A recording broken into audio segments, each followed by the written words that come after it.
Queen Elizabeth II interment at London's Westminster Abbey on Monday will be the culmination of decades of meticulous planning. More than 4 billion people are expected to follow the proceedings to be beamed live across the world.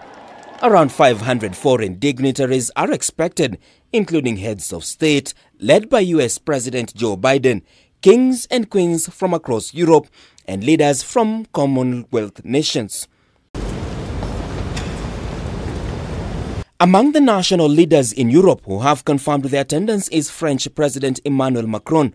Russia and Belarus have not been invited because of the war in Ukraine, according to diplomatic sources. Military-run Myanmar and isolated North Korea have also not been invited, with no attendance either by representatives from Syria, Venezuela or Taliban-run Afghanistan. The Queen has been lying in state at the Palace of Westminster to allow members of the public to pay their respects. Her grandchildren have been mounting a vigil over the coffin, with dignitaries arriving to pay their last respects to the Queen. On Monday morning, her coffin will be moved to the church for state funeral service, which is scheduled to begin at 6 a.m. Eastern Time. The day will unfold with a return to Abbey. The last time Westminster Abbey was used for a monarch funeral was King George II in 1760. Since then, the preferred church has been St. George's Chapel at Windsor Castle, but Elizabeth opted for a larger venue. The coffin will leave for Abbey at 6:30 a.m. At 10:35 a.m., a bearer party will lift the coffin and carry it to the state gun carriage, which will be waiting outside the north door of Westminster Hall.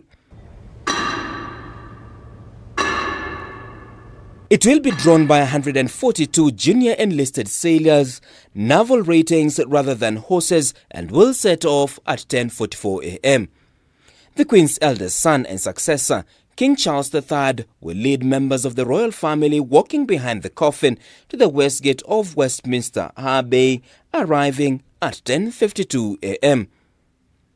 The funeral, conducted by the Dean of Westminster, Dave Hoyle, with Archbishop of Canterbury, Justin Welby, giving the sermon, will start at 11 a.m.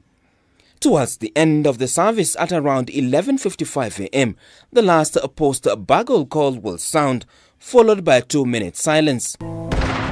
The service will close with a national anthem and a lament, a musical expression of grief, at around noon. The journey to Westminster Abbey will then begin. Those present in the congregation will include family members, Britain's Prime Minister Liz Truss, senior politicians, former premiers, and more than 100 kings, queens, and heads of state, and other VIPs. At 12:15, the coffin will be drawn on the gun carriage, followed on foot by members of the royal family, from where it will continue to Windsor by royal hearse. The hearse will arrive at Windsor at 3:06 p.m. and make its way to the castle via the Long Walk Avenue. The King and senior members of the royal family will join the procession on foot from the quadrangle at Windsor Castle at around 3:40 p.m. before the cortege holds at the chapel at 3:53 p.m. The televised committal service will start at 4 p.m.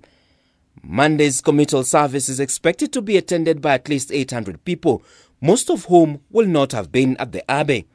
They will include pastor and present staff members who worked for the Queen.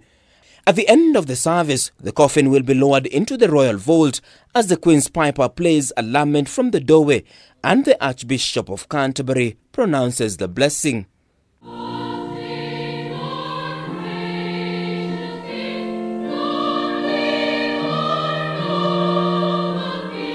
God Save the King will be sung, and the service ends, followed by a private burial service which will be held at 7:30 p.m.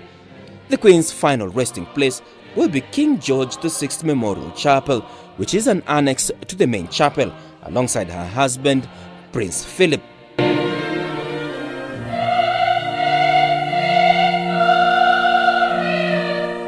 The Queen's mother and father, King George VI and Queen Elizabeth, the Queen Mother, were interred there with the ashes of her younger sister, Princess Margaret. Martin Opio, K24 TV, Nairobi.